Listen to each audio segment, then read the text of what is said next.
की अपेक्षा दोनों भेदों में क्या विशेषता है, अर्थात द्रव्य क्षेत्र काल भाव ऋजुमती का कितना, विपुलमती का कितना, ये देखना है।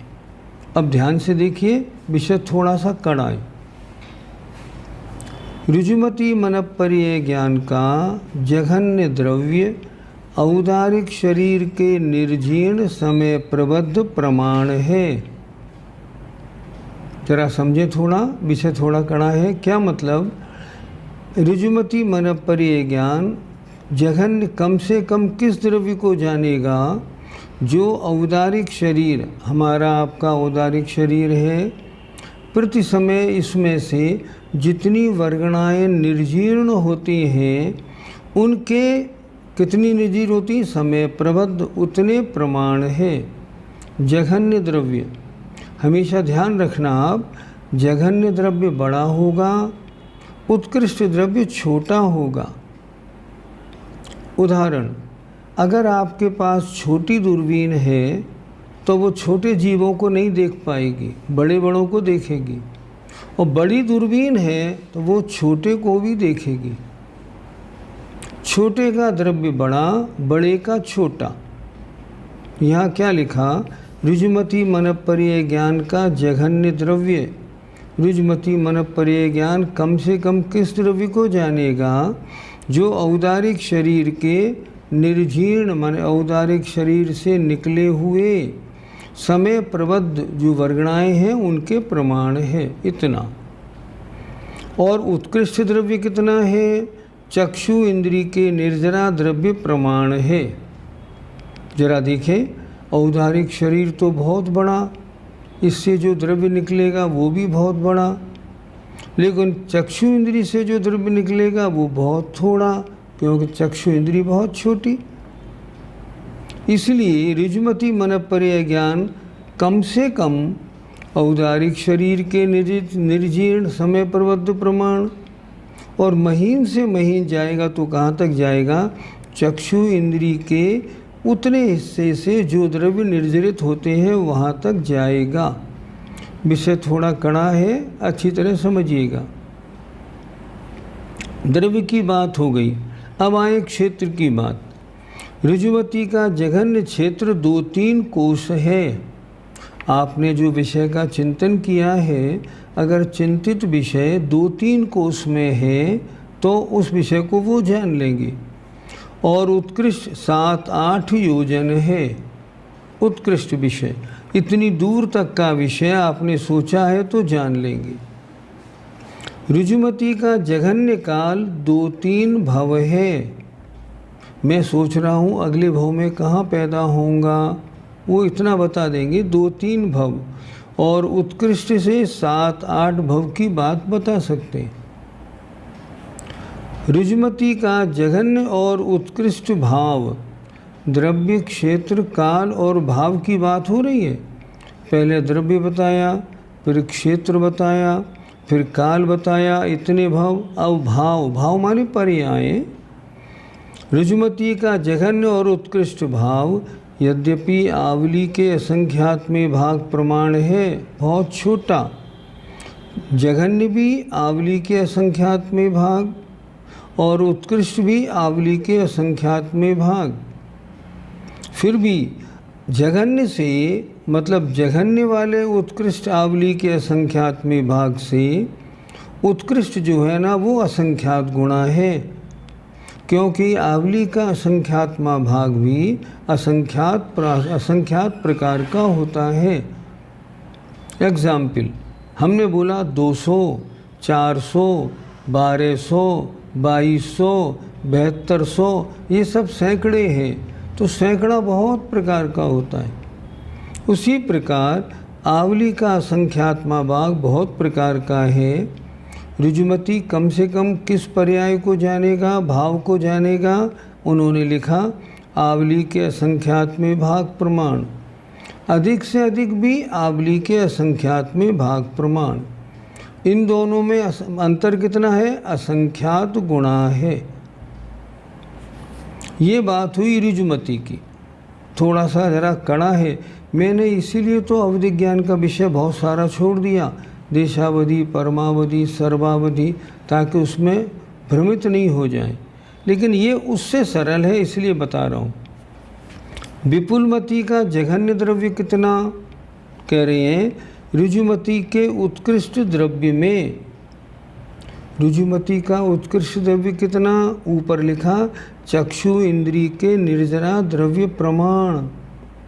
चक्षु इंद्री औदारिक शरीर का एक भाग है। इसमें से प्रति समय कितने परमाणु, कितनी वर्गणा के परमाणु निकलते हैं, उतना। ये क्या रहा, ये चक्षु इंद्री का निर्जरा द्रव्य प्रमाण ऋजुमति मनःपर्यय ज्ञान का उत्कृष्ट द्रव्य था। अब विपुलमति का जघन्य द्रव्य कम से कम ऋजुमति के उत्कृष्ट द्रव्य में ध्रुवहार माने मनोद्रव्य वर्गणा के अनंतमा भाग के भाग देने से जो लब्ध प्राप्त हो उतना है। अर्थात विपुलमति का जघन्य द्रव्य और भी उससे छोटा है। आइए और आगे चले। अब उत्कृष्ट द्रव्य कितना है विपुलमति का, असंख्यात कल्पों के जितने समय हैं। एक कल्प माने 20 कोड़ा कोड़ी सागर। ऐसे असंख्यात कल्पों के समय कितने हुए, असंख्याता संख्यात, अनंत नहीं। असंख्यात कल्पों के जितने समय है उतनी बार विपुलमति मनःपर्यय ज्ञान के द्वितीय द्रव्य में ध्रुवहार माने मनोद्रव्य वर्गणा के अनंतमा भाग का भाग देने से जो लब्धावे उतना विपुलमति के उत्कृष्ट द्रव्य का प्रमाण है। ये उसका उत्कृष्ट द्रव्य है, यहाँ तक वो जानते हैं। विपुलमति मनःपर्यय ज्ञान का जघन्य क्षेत्र 8-9 योजन, जबकि ऋजुमति का उत्कृष्ट था 7-8 योजन। और उत्कृष्ट क्षेत्र विपुलमति मनःपर्यय ज्ञान आपके मन में सोची गई वस्तु कहाँ हो उसको जान लेते हैं। उन्होंने बताया उत्कृष्ट क्षेत्र है मनुष्य लोक प्रमाण 45 लाख योजन। आपने यहाँ कोई बात सोची और वो सोची हुई वस्तु 45 लाख योजन दूरी पे भी है तो भी उसको भी विपुलमति जान लेगा। ऐसे विपुलमति का जघन्य काल, अगर विपुलमति सबसे निम्न कोटि का होगा तो 7-8 भव, जबकि ऋजुमति का उत्कृष्ट था 7-8 भव। और उत्कृष्ट काल पल्ल के असंख्यात्मय भाग प्रमाण है। पल्ल के असंख्यात्मय भाग का मतलब असंख्यात वर्ष, अर्थात विपुलमति असंख्यात भवों की बात भी जानता है। और भाव की अपेक्षा विपुलमति का जघन्य विषय ऋजुमति के उत्कृष्ट विषय से असंख्यात गुणा है। इतनी महीन पर्याय को भी विपुलमति विषय करता है। और उत्कृष्ट विषय कितना है, असंख्यात लोक प्रमाण। इतनी पर्यायों को विपुलमति मनःपर्यय ज्ञान जानता है। ये समझिए। अब इन्होंने लिखा उत्कृष्ट क्षेत्र मनुष्य लोक प्रमाण, तो मनुष्य लोक प्रमाण से कैसे समझें। इसका मतलब ये हुआ मनुष्य लोक है 45 लाख योजन। अगर सोचने वाला या सोची हुई वस्तु 45 लाख योजन के अंदर है, वहाँ तक विपुलमति मनःपर्यय ज्ञान चलेगा।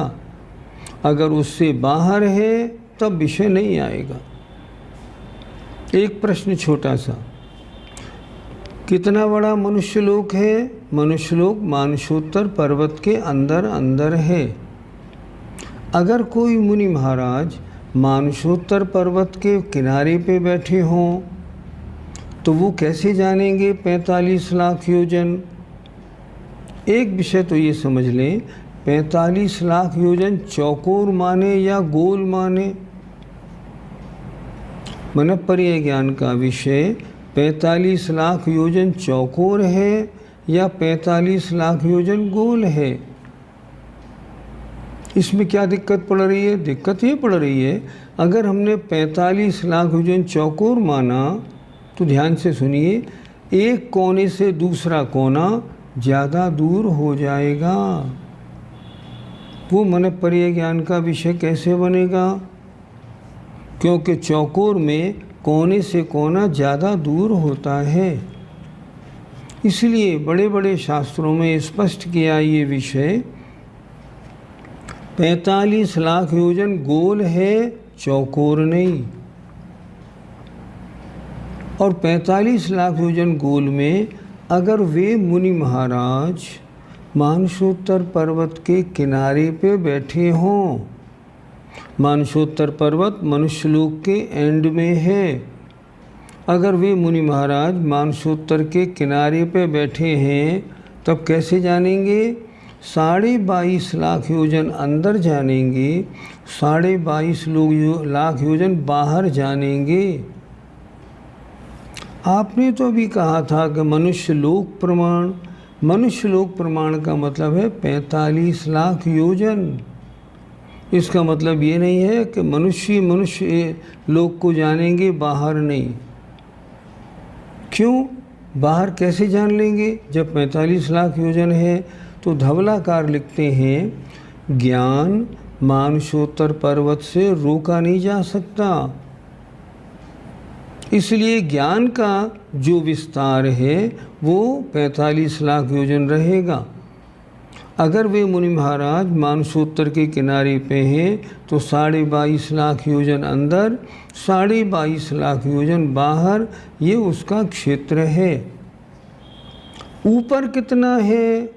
ऊपर कहाँ तक जानते हैं? आचार्यों ने लिखा 45 लाख योजन घन प्रतर है। अर्थात 45 लाख योजन गोल जानेंगे लंबाई चौड़ाई में, और 45 लाख योजन ऊपर तक अगर आपके द्वारा चिंतित वस्तु है उसको विपुलमति मनःपर्य ज्ञान जान लेंगे, और उससे भी ऊपर है तो नहीं। एग्जाम्पल, मैंने पूछा, महाराज जी मेरे पिताजी अभी मरे हैं, अच्छी तरह ध्यान से, वो कहाँ उत्पन्न हुए होंगे? अगर मान लो पहले दूसरे स्वर्ग में नीचे ही पैदा हुए हैं, तब तो वो कहेंगे पहले स्वर्ग में नीचे के पटल में हैं। ठीक। अगर मान लो वो तीसरे चौथे स्वर्ग में पैदा हुए हैं तो वो कहेंगे हमारे ज्ञान की सीमा के बाहर हैं, क्योंकि हम तो 45 लाख योजन तक जानते हैं, वो लगता है 45 लाख योजन से ऊपर गए होंगे। कहाँ गए होंगे ये हम नहीं कह सकते। दूरी के हिसाब से मन की बात ऐसे जानते हैं। ये प्रमाण इन्होंने द्रव्य क्षेत्र काल भाव का प्रमाण लिया। ये विषय थोड़ा कड़ा पड़ता है, फिर भी मैंने समझाने की कोशिश की है, उम्मीद है समझ में आया होगा। अब आए आगे प्रश्न नंबर 173। मनःपर्य ज्ञान में रुजुमति विपुलमति का द्रव्य कितना, क्षेत्र कितना, काल कितना और भाव कितना, इसकी चर्चा हमने की। अब आते हैं केवल ज्ञान, ज्ञान मार्गणा में अंतिम। केवल ज्ञान किसे कहते हैं? जो समस्त द्रव्य और उनकी समस्त पर्यायों को वर्तमान पर्याय की तरह स्पष्ट जाने, उसे केवल ज्ञान कहते हैं। अच्छी तरह देखिए, जितने द्रव्य हैं उन सब द्रव्यों को भी जाने, और उन सब द्रव्यों की भूतकालीन और भविष्यकालीन पर्याय हैं, उन समस्त पर्यायों को जाने, उसे केवल ज्ञान कहते हैं। केवल ज्ञान ज्ञान गुण की सर्वोत्कृष्ट पर्याय है, 100%। इससे बड़ा ज्ञान हो ही नहीं सकता। इसके अविभागी प्रतिच्छेद, इसके शक्ति अंश उत्कृष्ट अनंतानंत प्रमाण है। अगर हम अनंतानंत को कभी सीखने की कोशिश करेंगे तो युक्तानंत, परितानंत, अनंतानंत, अनंतानंत में भी जघन्य अनंतानंत, मध्यम अनंतानंत, उत्कृष्ट अनंतानंत। उत्कृष्ट अनंतानंत में सबसे ज़्यादा शक्ति अंश किसके हैं? केवल ज्ञान के हैं। फिर सुनिएगा, सबसे ज़्यादा शक्ति अंश अविभागी प्रतिच्छेद किसके हैं? केवल ज्ञान के हैं। कितने हैं? उत्कृष्ट अनंतानंत है। इससे बड़ी कोई संख्या ना है, ना हुई, ना होगी, ऐसे जानते हैं। अब एक बात समझने वाली, ध्यान से समझिएगा, आप सब लोग विद्वान हैं, मन लगा के खूब पढ़ ही रहे। यहाँ लिखा समस्त द्रव्यों की समस्त पर्यायों को केवल ज्ञान वर्तमान पर्याय की तरह स्पष्ट जानता है। लेकिन ये विषय लिखा तो है किताब में, पर यह विषय ठीक नहीं। कैसे? मैं पूछता हूँ, किसी द्रव्य की पहली पर्याय और किसी द्रव्य की अंतिम पर्याय क्या कोई जान सकता है क्या? सोचिए, दिमाग लगाइए। आपकी पहली पर्याय कौन सी होगी? कोई नहीं बता सकता। मेरी अंतिम पर्याय कौन सी होगी? कोई नहीं बता सकता। क्यों? मैं अगर मान लो आज के 20 भव बाद सिद्ध बन जाऊं तो मेरी अंतिम पर्याय हुई कि नहीं हुई? नहीं, अंतिम पर्याय नहीं हुई, क्योंकि सिद्ध बनने के बाद भी तो आपकी आत्मा प्रति समय परिणमन करेगी। पर्याय तो वहाँ भी होंगी आपकी। आप यहाँ अशुद्ध हैं, वहाँ शुद्ध हो गए, ये तो ठीक है, लेकिन पर्याय तो वहाँ भी होंगी ना, परिणमन तो वहाँ भी होगा। अंतिम पर्याय कौन सी? नहीं होती ही नहीं। ध्यान से सुनिए, किसी भी द्रव्य की पहली पर्याय और अंतिम पर्याय नहीं होती। जैन धर्म में कोई भी द्रव्य ना नया उत्पन्न होता है, ना कभी समाप्त होता है, कोई भी द्रव्य। इसलिए किसी भी द्रव्य की पहली पर्याय और अंतिम पर्याय नहीं होती। जब नहीं होती तो फिर केवल ज्ञान के द्वारा समस्त पर्यायों को कैसा जाना जाएगा? एक सूत्र है, देखिए तत्वार सूत्र में, आप सब लोग ज्ञानी हैं। सर्वद्रव्य पर्यायेषु केवलस्य। इसका अर्थ हम लोग क्या करते हैं? केवल ज्ञान का विषय संबंध सभी द्रव्यों में और उनकी समस्त पर्यायों में है। लेकिन ऐसा अर्थ करना उचित नहीं। किताब में तो यही लिखा है, बेशक लिखा हो। आचार्य विद्यासागर जी महाराज आज से 30 साल पहले यही अर्थ करते थे, समस्त द्रव्यों की समस्त पर्याय।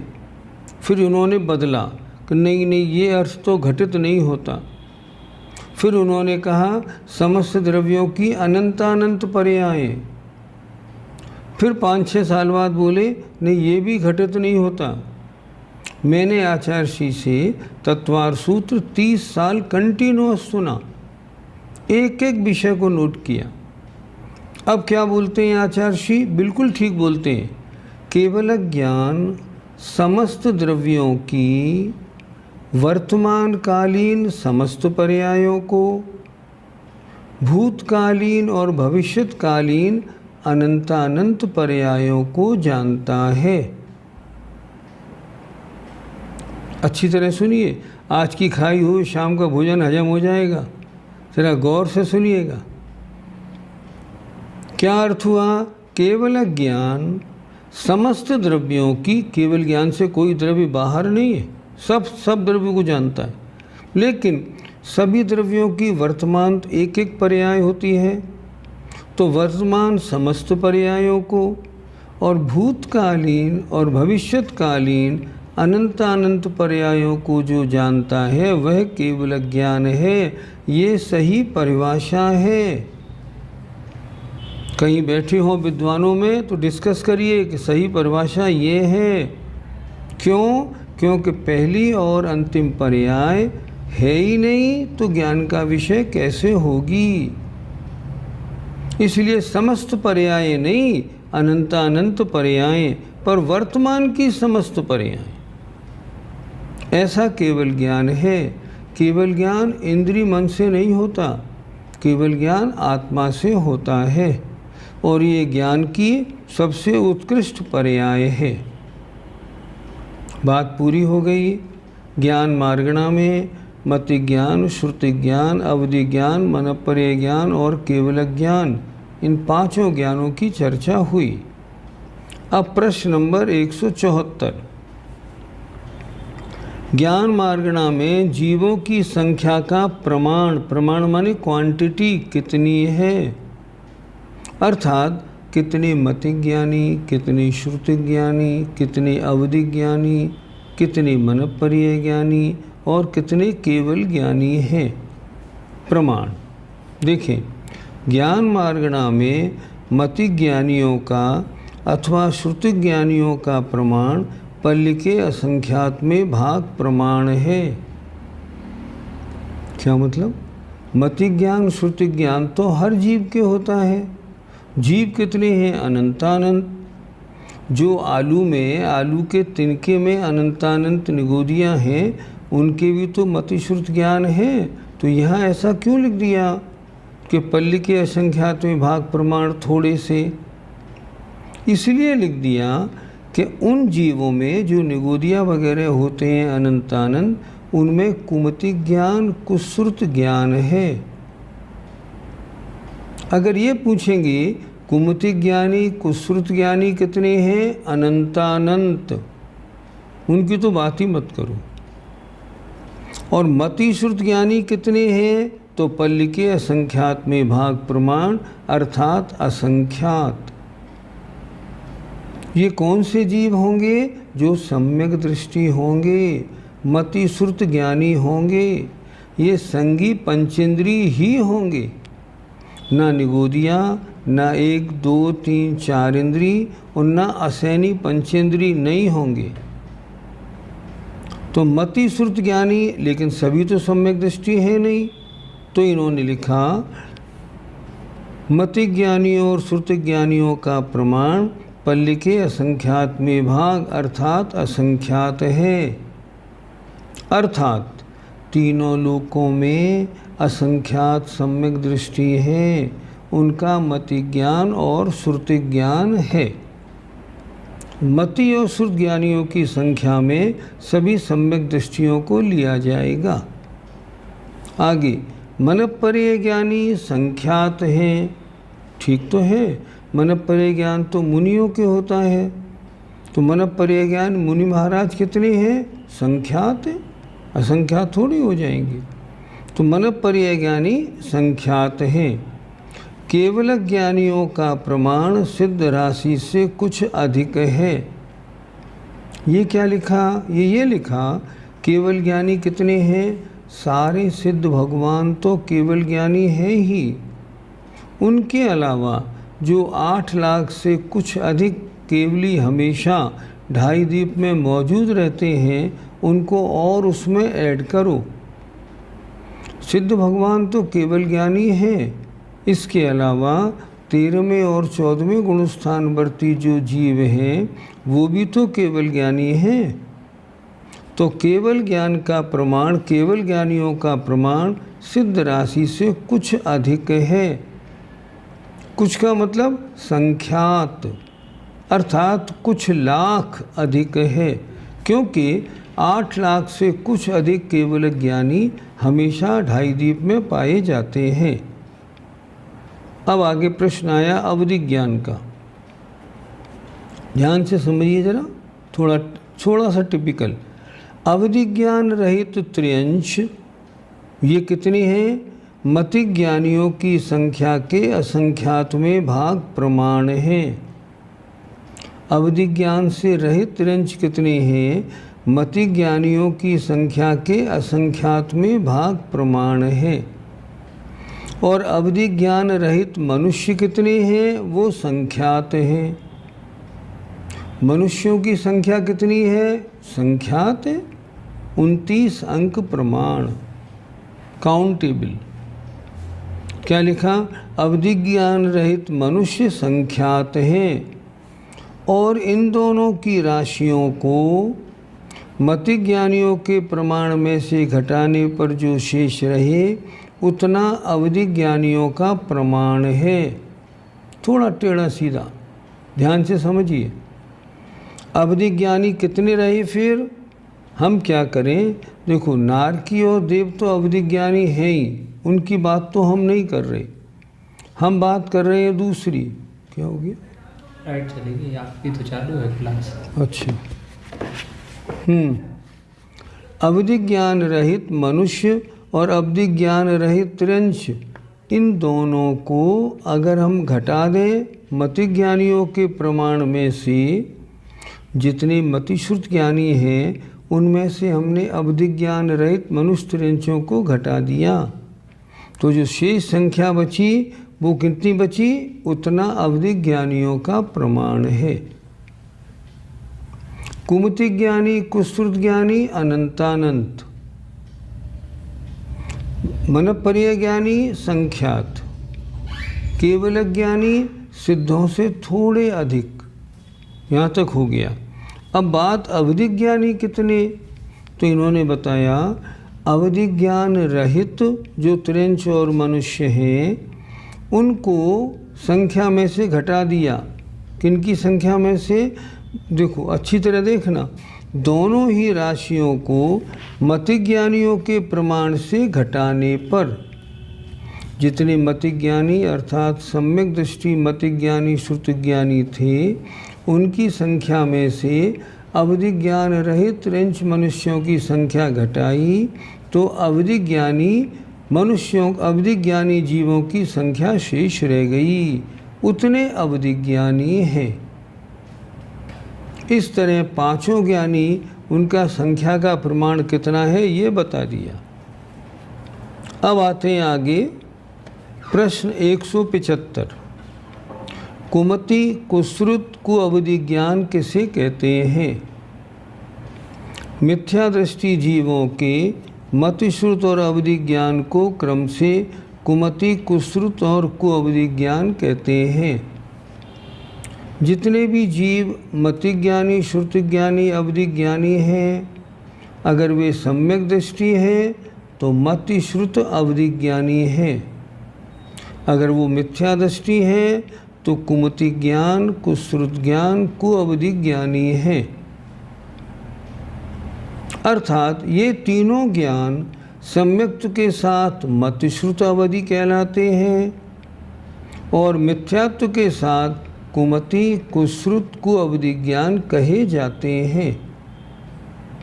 क्या दोनों ज्ञानों के जानने में अंतर होता है? क्या नहीं होता? तो फिर मति और कुमति में अंतर क्या पड़ा?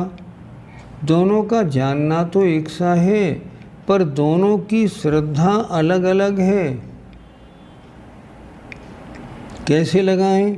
ऐसे लगाइए, दो व्यक्ति हैं, एक मतिज्ञानी श्रुतिज्ञानी और एक कुमति ज्ञानी कुश्रुत ज्ञानी, या यूँ समझें एक सम्यक दृष्टि और एक मिथ्या दृष्टि, दो व्यक्ति खड़े, दोनों की गोद में उनका 6 महीने का बच्चा दोनों की गोद में है।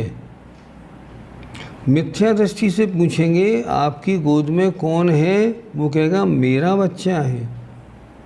सम्यक दृष्टि से पूछेंगे वो भी कहेगा मेरा बच्चा है, और दोनों जान रहे हैं। लेकिन मिथ्या दृष्टि कहता है ये तो मेरा है, सम्यक दृष्टि कहता है मुझसे उत्पन्न हुआ इसलिए मेरा कहा जाता है, मेरा तो मात्र आत्मा है और कोई नहीं। दोनों का जानना एक प्रकार है, मेरा बच्चा है। एग्जाम्पल दूसरा, मिथ्या दृष्टि और सम्यक दृष्टि अपने मकान को मेरा मकान कहते हैं। मिथ्या दृष्टि कहता है मेरा मकान मैंने बनवाया, सम्यक दृष्टि कहता है ये पुद्गल है, मेरे साथ इसका कोई लेना देना नहीं। मेरा क्या है? मेरा तो मेरा आत्मा है और कुछ है ही नहीं। ये उन दोनों में अंतर है। जानते दोनों हैं ये मेरा मकान है, पर श्रद्धा में अंतर होता है। कुमति कुश्रुत कुअवधि में और मतिश्रुत अवधि में ये अंतर पाया जाता है। आगे आए, प्रश्न 176। कौन कौन सा ज्ञान किस गुणस्थान से किस गुणस्थान पर्यंत होता है? कुमति, कुश्रुत और कुअवधि ज्ञान प्रथम और दूसरे गुणस्थान में होता है, क्योंकि इन दोनों गुणस्थानों में जीव मिथ्या दृष्टि होते हैं। पहले में तो मिथ्या दृष्टि है ही, और दूसरे में क्या है? दूसरे में सासादन वाला है, उसका भी मिथ्यात्व नष्ट हो चुका है, उसका सम्यक तो नष्ट हो चुका है, इसलिए वो भी मिथ्या दृष्टि है। उसका ज्ञान कुमति, कुश्रुत, कुअवधि कहलाएगा। तो कुमति, कुश्रुत, कुअवधि ज्ञान पहले और दूसरे गुणस्थान में होता है। तीसरे गुणस्थान में क्या होगा? तीसरे गुणस्थान में मिश्र रूप ज्ञान होगा। कोई जीव तीसरे गुणस्थान में है, आपने पूछा इसके कौन कौन से ज्ञान हैं? आपको कहना पड़ेगा मिश्र मति ज्ञान, मिश्र श्रुति ज्ञान, और अवधि ज्ञान भी हो तो मिश्र अवधि ज्ञान। कोई देव है, कोई नारकी है, सम्यक दृष्टि है, उसे अवधि ज्ञान है, और मान लो वो सम्यक से गिर के तीसरे गुणस्थान में आया। अब अवधि ज्ञान कैसा कहलाएगा? मिश्र, न कु न सु। इन्हें कौन सा अवधि ज्ञान है? इनका अवधि ज्ञान मिश्र है। क्यों? क्योंकि उनका गुणस्थान मिश्र है, इस कारण। यहाँ क्या लिखा? तीसरे गुणस्थान में मिश्र रूप ज्ञान होता है, ना सम्यक्त रूप ना मिथ्यात्व रूप। अब आगे बढ़े। मति, श्रुत और अवधि ज्ञान चौथे से 12वें गुणस्थान पर्यंत होता है। चौथे गुणस्थान में भी हो सकता है, 5वें छठे में रह सकता है, 12वें गुणस्थान तक रहता है। 12वें गुणस्थान के बाद समाप्त हो जाएगा, जब केवल ज्ञान होगा तब। मनप्पर्य ज्ञान छठे से 12वें गुणस्थान पर्यंत मुनिराजों के होता है। केवल ज्ञान 13वें और 14वें गुणस्थान में होता है, तथा सिद्ध अवस्था में भी रहता है। मति ज्ञान और श्रुति ज्ञान के बाद सीधा केवल ज्ञान हो सकता है। किसी ने प्रश्न किया, केवल ज्ञान किनको हो सकता है? मति श्रुत वालों को केवल ज्ञान हो सकता है डायरेक्ट। मति श्रुति अवधि वालों को भी हो सकता है। मति श्रुत मनप्पर्य वालों को भी हो सकता है, और मति श्रुत अवधि मनप्पर्य वालों को भी केवल ज्ञान हो सकता है। 4 तरह की परिस्थितियां हैं। देखिए क्या लिखा? मति ज्ञान और श्रुति ज्ञान के बाद सीधा केवल ज्ञान हो सकता है, तथा मति श्रुत और अवधि ज्ञान के बाद भी केवल ज्ञान हो सकता है, और मति श्रुत अवधि मनप्पर्य ज्ञान के बाद भी केवल ज्ञान हो सकता है, और मति श्रुत और मनप्पर्य ज्ञान के बाद भी केवल ज्ञान हो सकता है। केवल ज्ञान होने की संभावना यहाँ स्पष्ट कर दी। आज हमारी पढ़ाई का अब अंतिम दिन है। कल से आप लोग फ्री हैं बिल्कुल। कल तो अभी हैं हमारे साथ, परसों से फ्री। बस पढ़ाई आज तक है। कल क्या करना है हमें? आज तक जो आपने 176 प्रश्न पढ़े हैं, इनमें आप इस सब का रिवाइज कर लें। परीक्षा तो आप लोगों की हो नहीं पाएगी, क्योंकि ऑनलाइन परीक्षा हम लोग नहीं लेते। क्यों नहीं लेते? परीक्षा देने वाला सामने किताब लेके बैठा हो तो हमें कैसे मालूम पड़ेगा? इसलिए ऑनलाइन परीक्षा हम लोग नहीं लेते। तो हम क्या करना, जितने मुझे ऐसा लगता है जितने आप लोग हमसे जुड़े हैं, सब ज्ञानी, अपने ज्ञान को बढ़ाने की इच्छा रखने वाले हैं, इसीलिए जुड़े। अब आप लोगों से हमारा क्या कहना है? 176 प्रश्न हो गए। कल दिन में टाइम निकाल के परीक्षा के तौर पे आज आप इन सारे प्रश्नों को देखना, और फिर जो जो प्रश्न आपके अटके ना, तो कल की क्लास में केवल प्रश्नोत्तर ही हम करेंगे। किस प्रश्न का उत्तर क्या आपकी समझ में क्यों नहीं आया। इससे क्या होगा कि ये 176 प्रश्न आपके पक्के हो जाएंगे। आइए थोड़ा रिवीजन कर लेते हैं आज, क्योंकि कल रिवीजन नहीं हो पाएगा।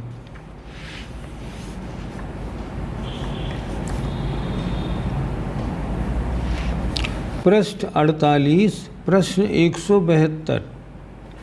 द्रव्य क्षेत्र काल भाव की अपेक्षा दोनों भेदों में क्या विशेषता है? किसमें ऋजुमती और विपुलमती?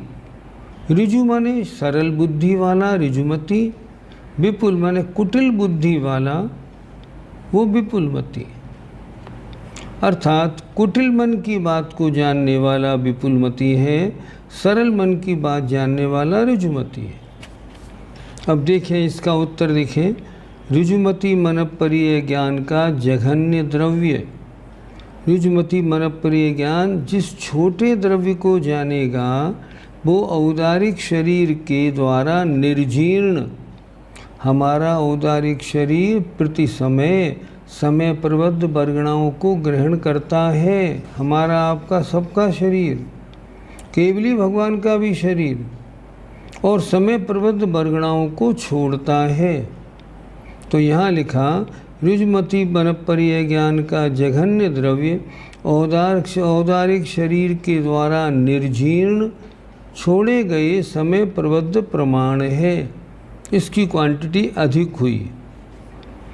और उत्कृष्ट द्रव्य छोटा होगा। मनपरीय ज्ञान कहाँ से कहाँ तक जानेगा उसकी बात हो रही है। और उत्कृष्ट द्रव्य चक्षु इंद्री के निर्जरा द्रव्य प्रमाण है। चक्षु इंद्री बहुत छोटी, चक्षु इंद्री ये नहीं है जो आपको दिखती है, इसके अंदर जो बीच का काला मसूर का सा दाना है वो है चक्षु इंद्री। उसमें से कितने द्रव्य निर्जरित होंगे? बहुत थोड़े। तो ऋजुमती उतने से लेके इतनी महीन तक को जानता है, इससे आगे महीन को नहीं जानता।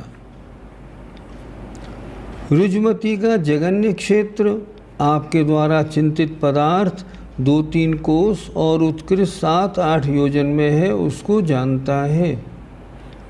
ऋजुमती का जघन्य काल 2-3 भव और उत्कृष्ट काल 7-8 भव है, इन बातों को जानता है।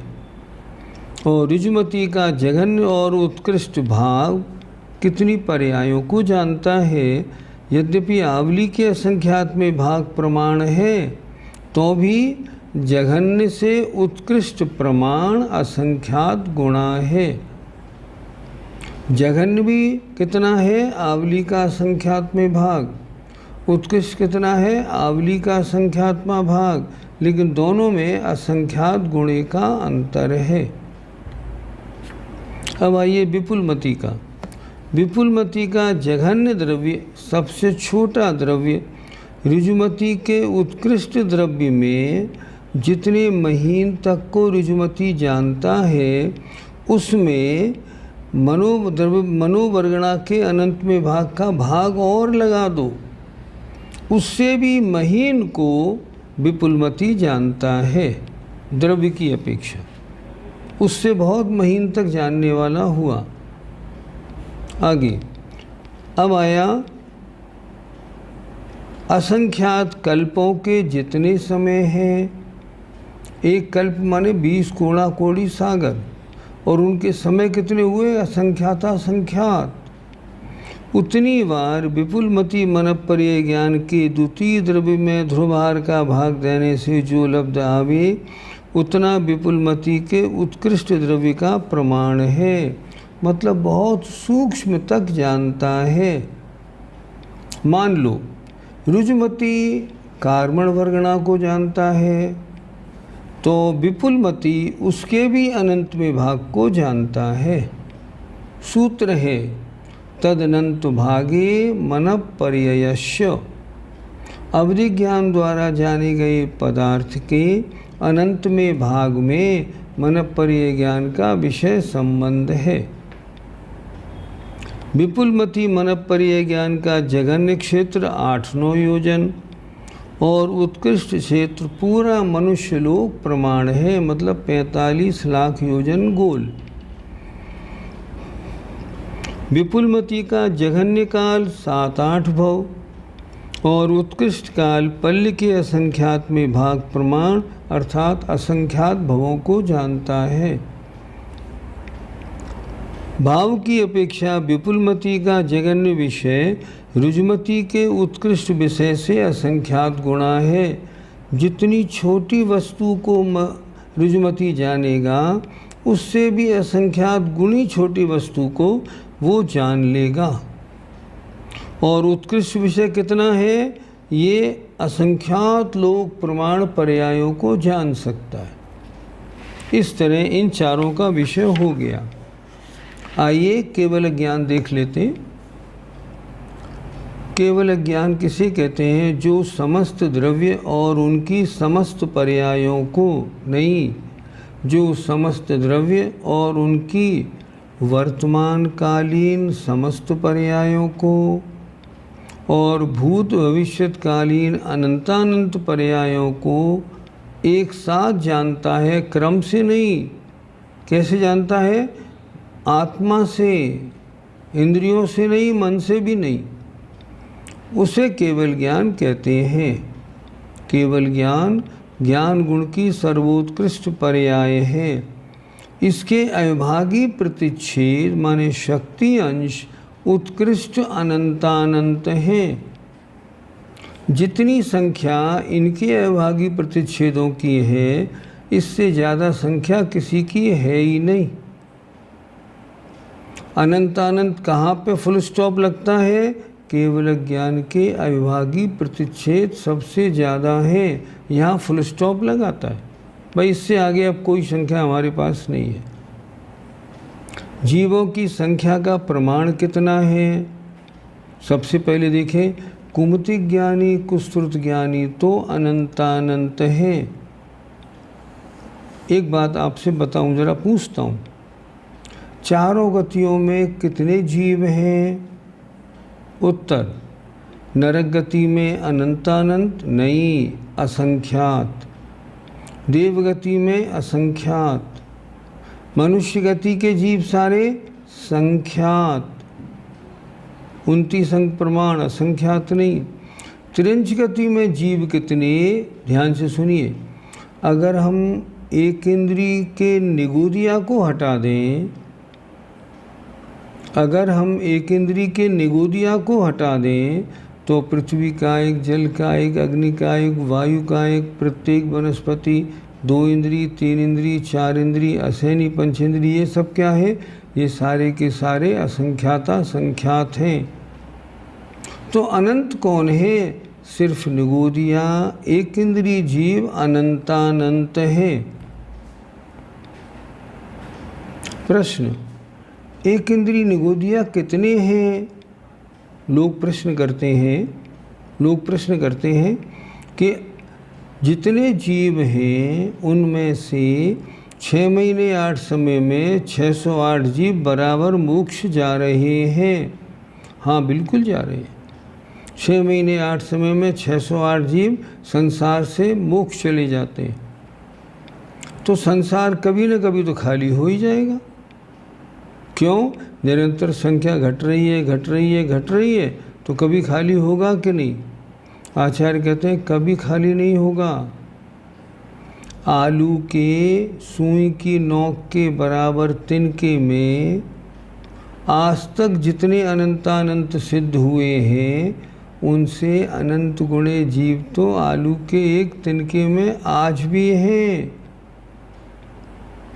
जब आज ये हालत है तो आगे यही हालत रहेगी, इसलिए वो कभी नहीं हो सकती। तो कुमतिक ज्ञानी कुश्रुत ज्ञानी कितने? अनंतानंत। अब आए आगे, मति श्रुत ज्ञानी कितने? पल्ल के असंख्यात में भाग अर्थात असंख्यात। क्यों? क्योंकि मतश्रुत ज्ञानी वो हैं जो सम्यक दृष्टि है। उनकी संख्या कितनी? चारों गतियों में मिला के असंख्यात। मनपर्य ज्ञानी संख्यात, थोड़े, काउंटेबल। केवल ज्ञानियों का प्रमाण सिद्ध राशि से कुछ अधिक है। सिद्ध राशि कितनी है? सिद्ध राशि अनंतानंत, सब केवल ज्ञानी है। केवल ज्ञानी कितने हैं वर्तमान में? 8 लाख से कुछ ज़्यादा, इतने पाए जाते हैं, इससे ज़्यादा और नहीं। तो केवल ज्ञानियों की संख्या कितनी हो गई? पूरी तो सिद्ध राशि और उसमें केवल ज्ञानियों की संख्या जोड़ दो, इतने केवल ज्ञानी हैं। अवधिक ज्ञानी का उन्होंने क्या प्रमाण बताया? इन्होंने बताया जितने मतिक ज्ञानी श्रुतिक ज्ञानी हैं उनमें से जो अवधिक ज्ञान रहित त्रियंच और अवधिक ज्ञान रहित मनुष्य हैं उनको घटा दो, जो शेष संख्या बचेगी वो अवधिक ज्ञानी त्रियंच और मनुष्यों की आ जाएगी। अब आगे आ जाए, कुमति कुश्रुत को अवधिक ज्ञान किसे कहते हैं? आपके कौन सा ज्ञान है अभी? मति श्रुत, 2 ज्ञान सबके हैं। प्रश्न, मति श्रुत है या कुमति कुश्रुत है? दिल पे हाथ रख के बोलिए। मति श्रुत है। अधिकांश कुमति कुश्रुत है। संसार के चक्कर में ऐसे फंसे पड़े हैं, हमें अपनी आत्मा का होश ही नहीं। हमें पंच इंद्रियों के विषयों में बड़ा आनंद आ रहा है। पुरुषों की हालत तो ऐसी है, खूब कमाने में ही लगे हुए दिन रात, मंदिर के लिए टाइम बहुत थोड़ा। वो तो ये कोरोना की मेहरबानी है जो हमारे शिविर में इतने लोग बैठे हुए हैं, और कोरोना महाराज नहीं होते तो किसी को फुर्सत थोड़ी। पुरुष वर्ग तो अपनी दुकान में लगा होता। आचार्यों ने क्या लिखा? आचार्यों ने लिखा पंचम काल में जितने स्त्री पुरुष हैं उनमें 10, 5, 20 छोड़ दो, बाकी सब तो मिथ्या दृष्टि है। लगता भी ऐसा है, सब संसार के चक्कर में फंसे पड़े हैं, सुन लेते हैं करते कुछ नहीं, उसी में उलझे रहते हैं। तो यहाँ क्या लिखा? जो कुमति कुश्रुत को अवधिक ज्ञानी वो हैं जो मिथ्यात्व सहित हैं, और जो मिथ्यात्व रहित सम्यक दृष्टि हैं वे मतिश्रुत और अवधिक ज्ञानी होते। कौन कौन सा ज्ञान किस गुण स्थान से किस गुण स्थान पर्यंत? कुमति कुश्रुत को अवधि पहला और दूसरा। तीसरा मिश्र गुण स्थान में मिश्र मति श्रुत अवधि। और आगे बढ़े, अब मति श्रुत अवधि ज्ञान इनके गुण स्थान 4 से 12, क्योंकि सम्यक दृष्टियों की बात होगी। मनपर्य ज्ञान 6 से 12 केवल मुनियों के होता है, और केवल ज्ञान 13 में और 14वें गुण स्थान में होता है। सामने का प्रश्न शुरू कर सकते हो। और सिद्ध अवस्था में भी रहता है। मति श्रुत ज्ञान के बाद अच्छा केवल ज्ञान कब हो सकता है? सीधा मति और श्रुत के बाद केवल ज्ञान हो जाए, मति श्रुत अवधि के बाद हो जाए, मति श्रुत अवधि मनपर्य के बाद हो, या मति श्रुत और मनपर्य के बाद हो जाए। अवधि ज्ञान की आवश्यकता इतनी नहीं है। इस तरह ये केवल ज्ञान हो सकता है। इस तरह आपकी किताब की पढ़ाई आज यहाँ तक होनी थी। आपका कोर्स आज पूरा हो गया, समय भी हो गया। अब थोड़ा प्रश्नों का उत्तर देख लेते हैं।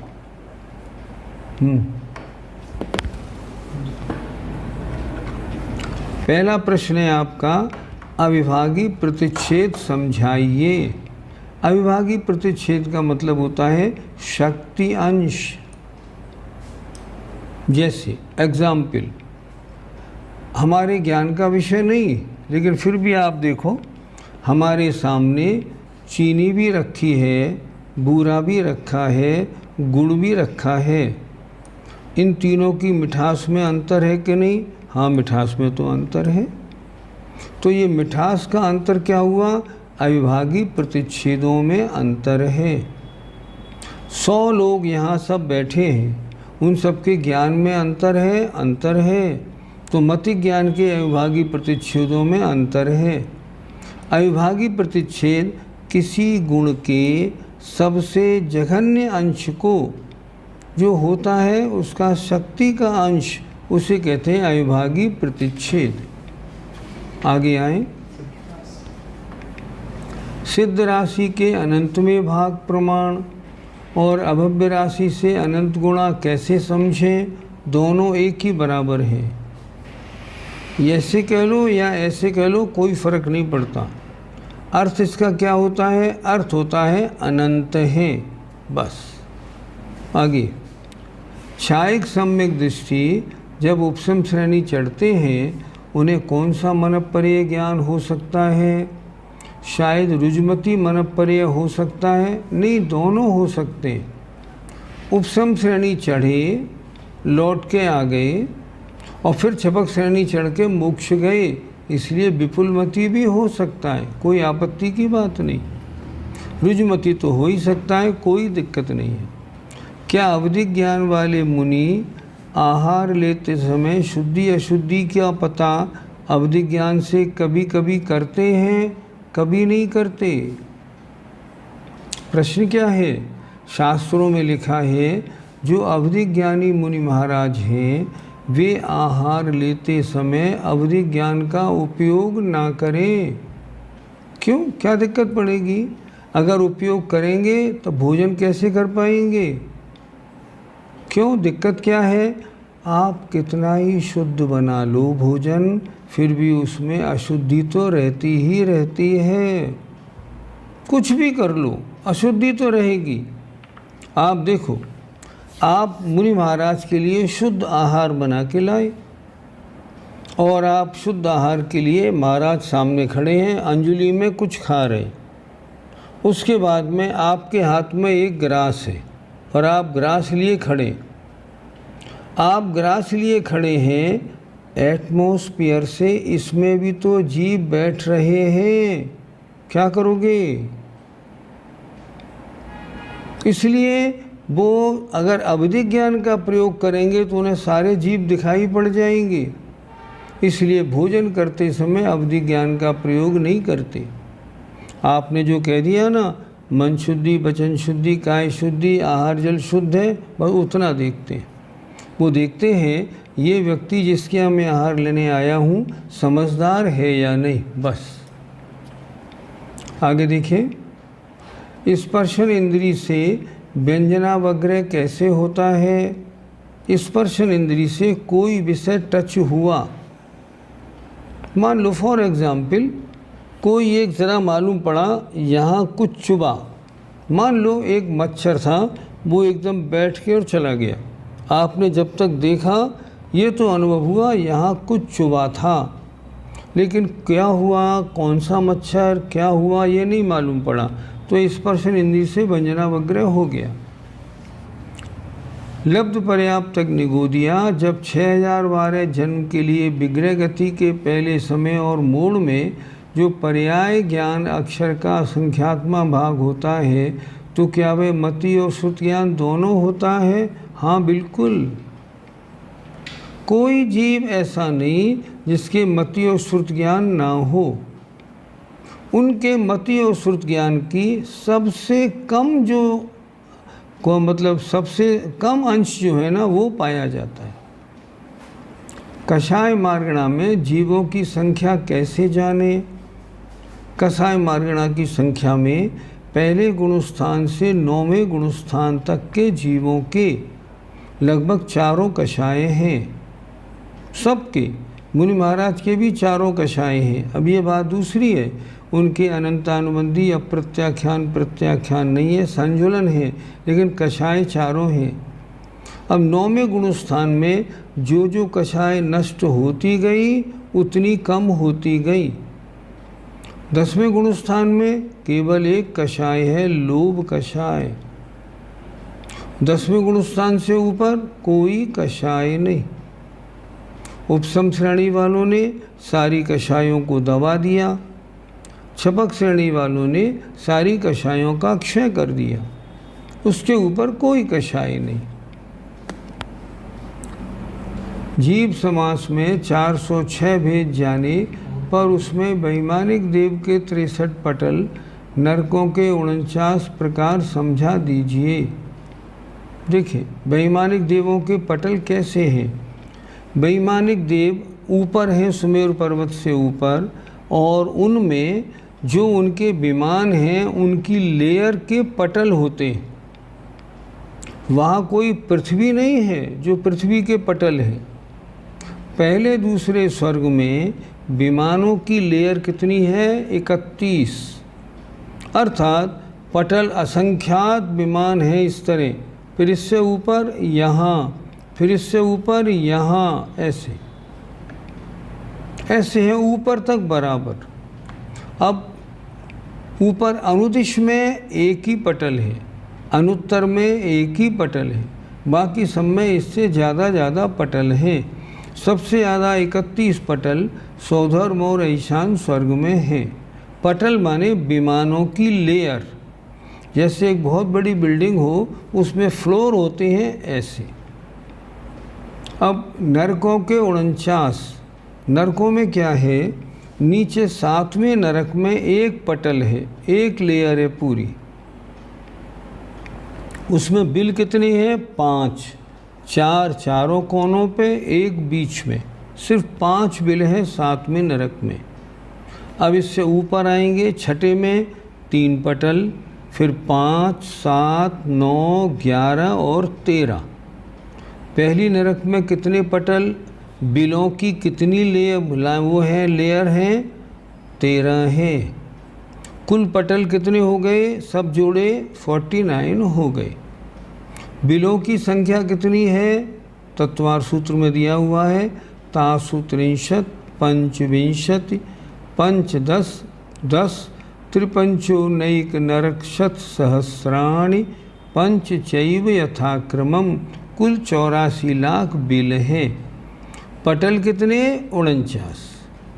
आगे आए, देशावधि के गुणस्थान कौन से? देशावधि के गुणस्थान चौथे गुणस्थान से लेके और 12वें गुणस्थान तक देशावधि के गुणस्थान। मनःपर्यय ज्ञान के द्वारा बिना पूछे दूसरे के मन की बात जानी तो चोरी का दोष नहीं लगता।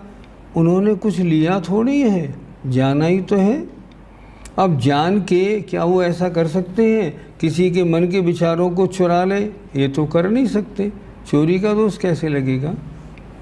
आगे, मनःपर्यय ज्ञान रूपी पदार्थों को जानता है, फिर मन की बात कैसे जानता है?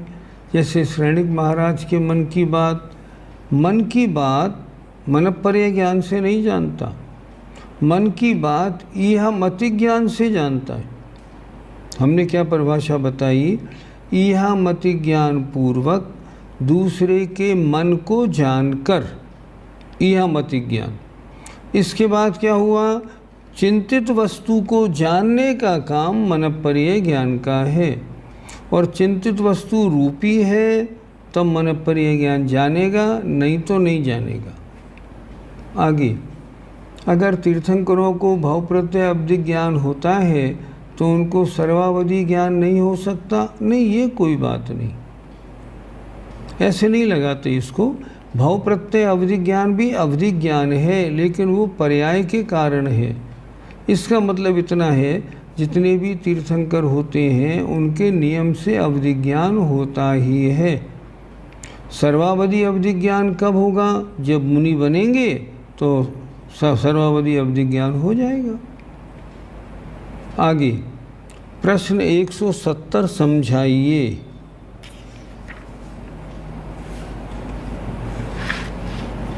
170 में है, मनःपर्यय ज्ञान कहाँ से उत्पन्न होता है और उसका स्वामी कौन है?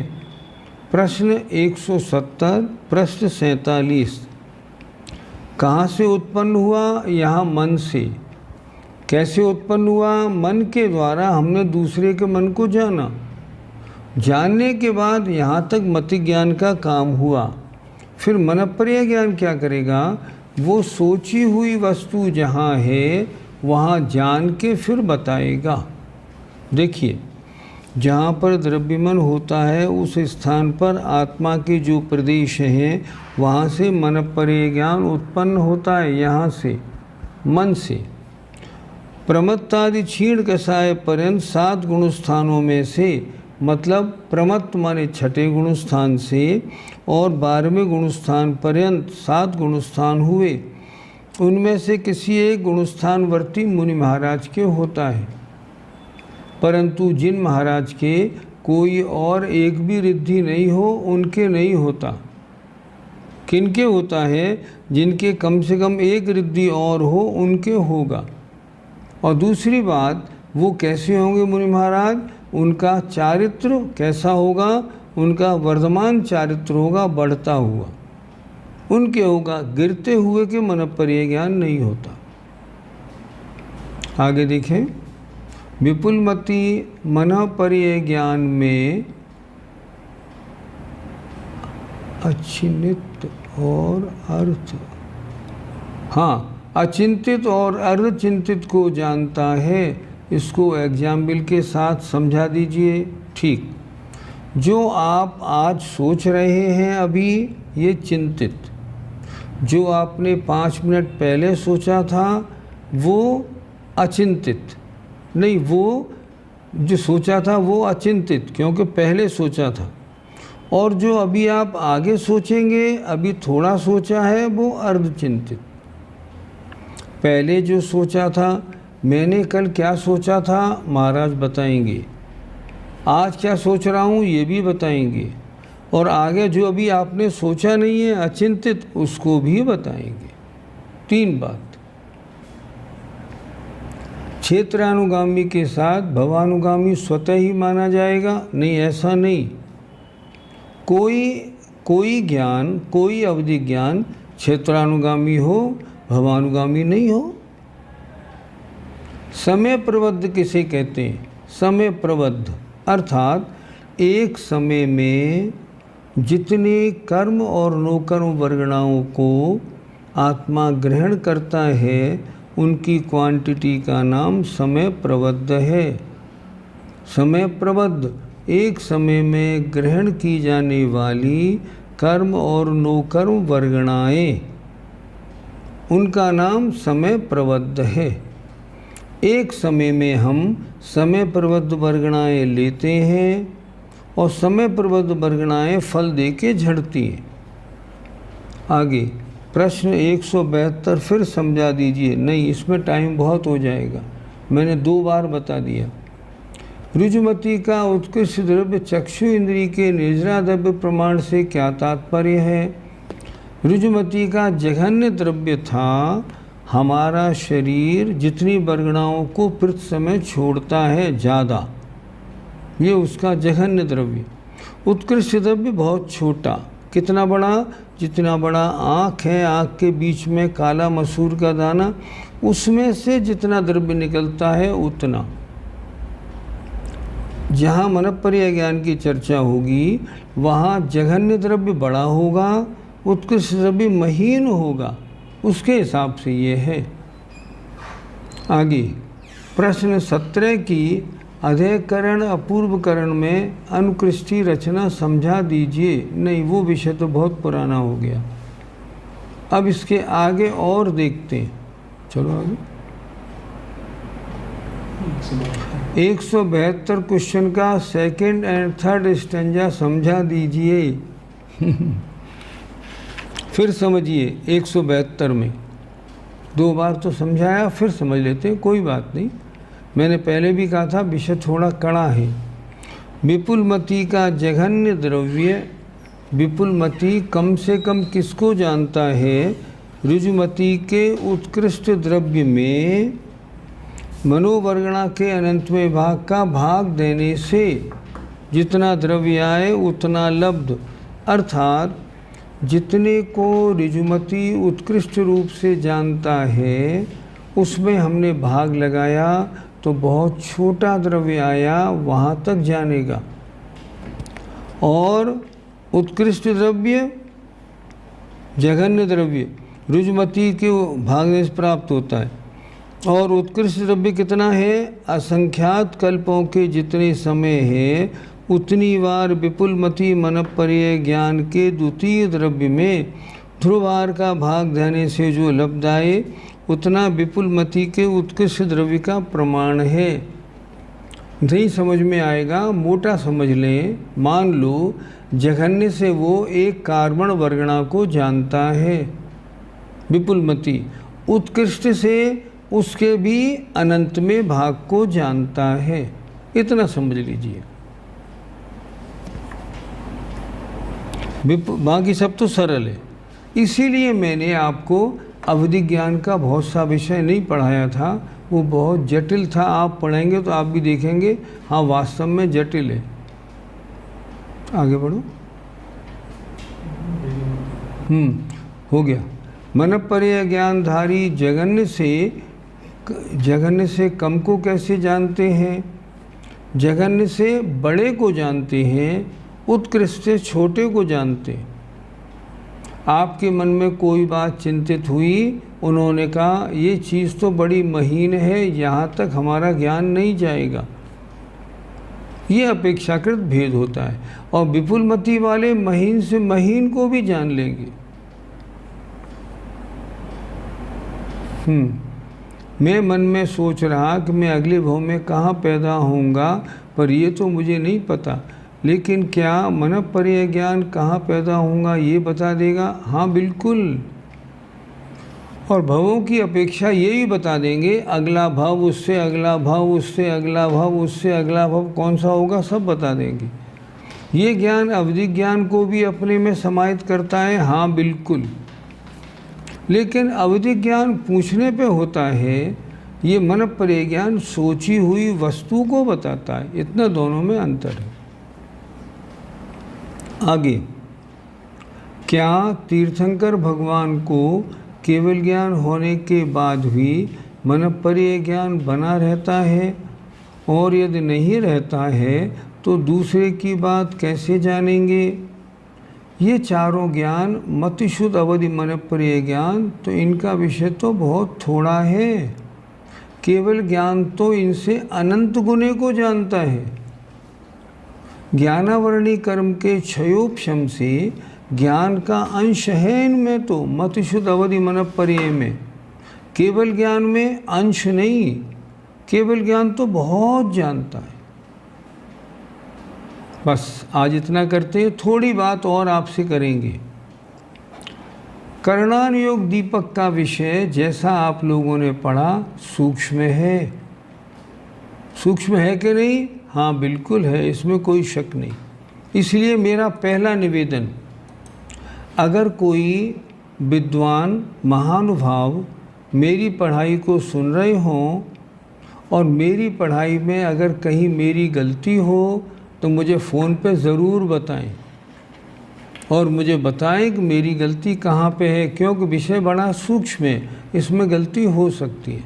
इसको ज़रूर बताएं, पहली बात, ताकि मैं क्षमा याचना पूर्वक अपना विषय गलत ठीक कर लूँ। दूसरी बात, इस समय पूरे हिंदुस्तान में हम कहाँ के हैं? मैं श्री दिगंबर जैन श्रमण संस्कृति संस्थान सांगानेर का अधिष्ठाता हूँ। आपको बड़ी प्रसन्नता होगी कि हमारे संस्थान का ये 25वां रजत जयंती वर्ष चल रहा है। 25 साल हो गए, और 25 साल में हमने अपने यहाँ से लगभग 600-700 विद्वान शास्त्री बना के अपने यहाँ से निकाले हैं। हमारे यहाँ होता क्या है, हम 10वीं प्राप्त बच्चों को और अब बच्चियों को भी लेते हैं।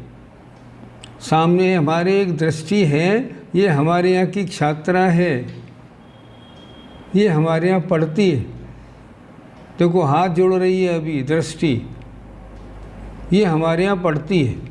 हमारे यहाँ इस समय लगभग 200 छात्र पढ़ते हैं और 75 छात्राएं पढ़ती हैं।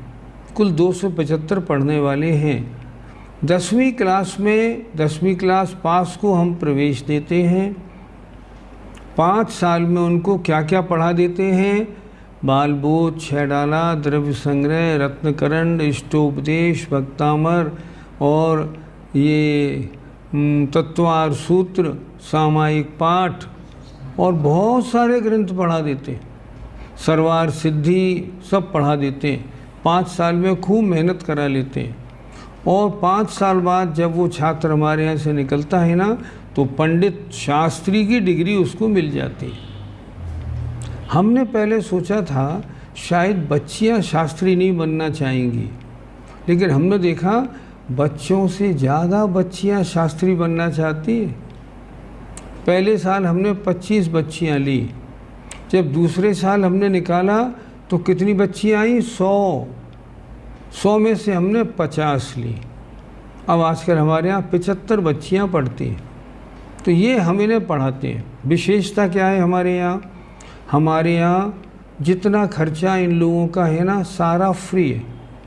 बच्चियों को पढ़ना, पढ़ाना, खाना, पीना सब बिल्कुल फ्री। बच्चों का 1 पैसा खर्च नहीं होता। अब इतने सब बच्चों का खर्च कितना होता है? लगभग 2 करोड़ रुपए साल होता है। तो ये खर्च आता कहाँ से है? समाज का संस्थान है, समाज व्यवस्था करती। अब पिछले वर्ष तो क्या था, हमने पूरे हिंदुस्तान में शिविर लगाए थे करीब 250 स्थानों पे। तो उन शिविरों में जहाँ जहाँ हम लोग लगाते हैं ना, वहाँ के लोग हमारे संस्थान की सहायता करते कि साहब इन बच्चों के खर्च के लिए इतनी राशि लीजिए, उससे खर्च चल जाता है। अब इस बार जैसे और व्यापारियों की दुकान भी 3 महीने बंद रही, सबको घाटा हुआ ना, तो हमारे भी शिविर कहीं नहीं लगे।